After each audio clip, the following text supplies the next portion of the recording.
Ok, c'était tout 59 RSA. Bla bla. On est sur la carte numéro 9 cette fois-ci pour la vidéo numéro 10. Donc un tiers de fait déjà, hein, ça va super vite. Ça va très vite, on a rattrapé notre retard en termes de vidéo pour le défi. Donc c'est nickel. Alors l'ermite, qu'est-ce qu'il a à nous dire l'ermite? Bah déjà on va le voir en rap. Mais juste avant, bon, moi à titre perso c'est une carte que j'avais déjà eue. Elle peut faire office de mentor. Mais c'est souvent aussi, c'est une transition normalement entre deux mondes. C'est-à-dire que on voit qu'il a le front ridé, etc. Donc il a déjà un certain savoir, il a l'air d'être un sage. Et pour autant il regarde vers un truc comme si... Il regarde comme si c'était vers l'inconnu, quoi. En fait c'est un peu une transition normalement pour dire qu'on va arriver dans un nouveau monde en quelque sorte, qui nous est inconnu jusqu'à présent et où on peut apprendre beaucoup de choses. Mais c'est un monde inconnu. Donc il va falloir savoir s'adapter, etc. Donc ça peut démontrer ça, une transition, ça peut démontrer un mentor, comme je disais, quelqu'un qui a déjà son savoir et qui va le donner. Donc le prisme, c'est peut-être, enfin la lanterne, ça peut être aussi vu comme l'objet de son savoir, l'essence de son savoir qu'il distribue à la personne qui va en avoir besoin dans le futur.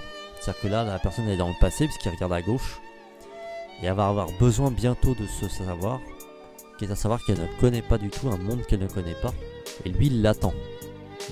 L'ermite il est là, il attend. Donc voilà, c'est une carte très forte aussi. On va voir ce que ça donne en rap, comme d'hab, petit retour, ça vous a plu, ça oui, ça moins, machin. Du coup on va voir ce que ça donne en rap et on se retrouve après pour la suite. Est-ce que tu peux être con? T'es même pas con, t'es bête.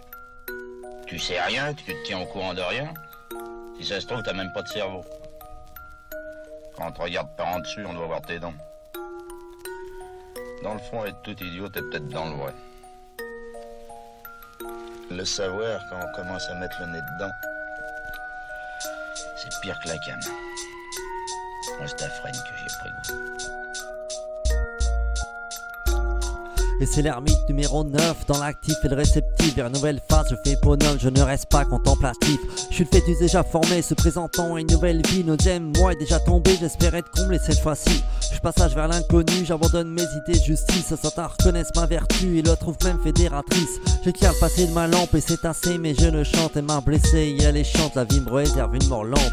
Ma solitude est intérieure, mon travail est antérieur. Je sais mon futur ultérieur, mon avenir étant ailleurs. Je suis apparenté à Hermès, mes origines sont-elles alchimiques? Je lui fais rendre le cours de la vie cesse grâce à l'élixir fantastique.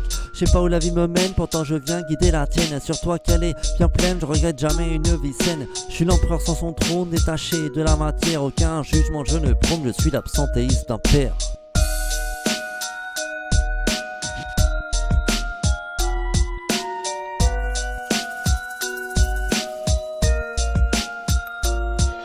Je représente une certaine crise, un obstacle qui vient prendre place. Pas du jour à passer avec l'artiste, faudra que tu puisses lui faire face. Mon corps est un véhicule que je vois s'épanouir tel un fleuve. Ma vie me tourne en ridicule et me présente ses épreuves. Peut-être suis-je ce nouveau guide qui servira à la mutation. Un jour de votre esprit intrépide, je serai vos pas et vos actions. J'ai la pauvre, je le sais bien, ma carte n'est pas faite de gouttes d'or. Parce que je sais que je ne sais rien, je ne crois pas au triste sort. Mon front ridé de savoir témoigne de ma conscience éveillée. C'est peut-être un nouveau départ que la vie vient vous proposer. La fin d'un premier monde, le début de nouvelles choses. Prends garde à toi si tu tombes, parfois la vie nous met la dose. J'accepte de perdre espoir, mais ne prends pas ça pour faiblesse, car j'ai peur d'aucun déboire, alors surprise arrive sans cesse. Je peux être coupable pour ce que j'aime, qu'importe ce que la vie dira, même parce que je me suis aidé moi-même. Maintenant toi aide-moi.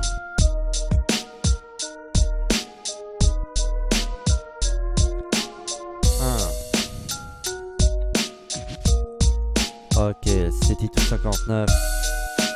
ODS. Bla, bla. Ah ouais. Maintenant toi aide-moi.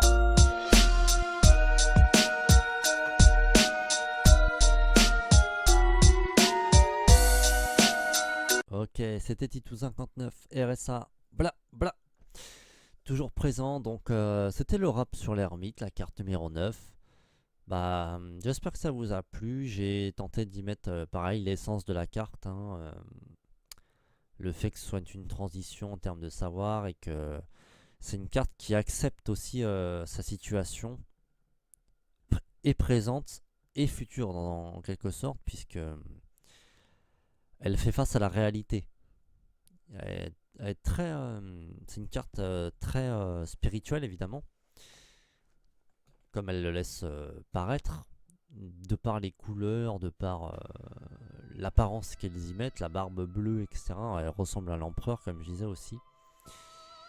Et pourtant, il y a la canne qui touche le sol, qui montre qu'il il est quand même conscient d'une réalité. Pas complètement pas complètement dans un truc spirituel, quoi. Il est quand même conscient de la réalité et il accepte. Ça peut être le moment où vous acceptez que vous n'allez pas peut-être accepter que vous n'allez pas devenir une star, ou accepter en fait c'est avoir le courage de détruire un projet pour en faire un autre, en quelque sorte. Donc ça peut avoir du positif comme du négatif en fonction de ce que vous en faites. Faut pas le faire à chaque fois non plus.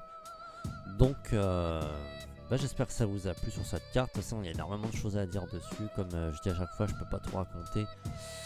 Mais c'est une carte très situationnelle aussi, hein. Ça peut montrer le père un peu absent. L'aide qu'on aurait aimé avoir si on a manqué d'un père ou un truc comme ça. Bon, il y a énormément de sens à mettre à cette carte. Donc j'espère que quelqu'un tombera dessus quand je ferai les tirages en ligne. Enfin, tirages en ligne. Les tirages filmés. J'espère que quelqu'un tombera dessus. Vous comprendrez peut-être, pour ceux qui comprennent pas, hein, je parle, ou qui comprennent mais qui aimeraient bien un exemple concret.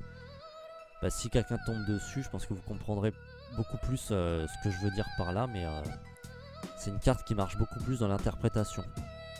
Voilà, en fonction de votre situation, elle aura une signification qui va normalement arriver d'elle-même. C'est pas très très compliqué normalement à l'interpréter celle-ci en fonction de la question. Donc c'est assez intéressant à voir. On verra ça. On se retrouve demain du coup, donc lundi. Lundi, on sera sur la carte de la roue de la fortune, roue de fortune.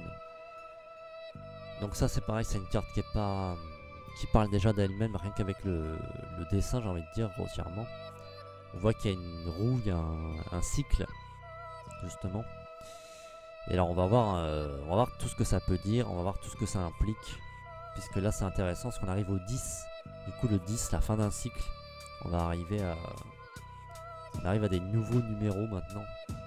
Puisque c'est 10, 11, 12, etc. Au départ c'était juste un 1 ou un 2, mais là on peut y avoir un 1 et un 2, ce qui ferait 12, bien sûr, etc.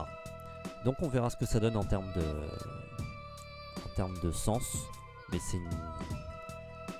une carte lourde de sens, puisque de toute façon, si on en comprend déjà une partie du sens juste avec le dessin, vous imaginez bien qu'avec en plus la symbolique, etc., il y a beaucoup de choses à aller chercher. Bon, c'était un plaisir, j'espère qu'on se retrouvera avec autant de plaisir pour la roue de la fortune, pardon.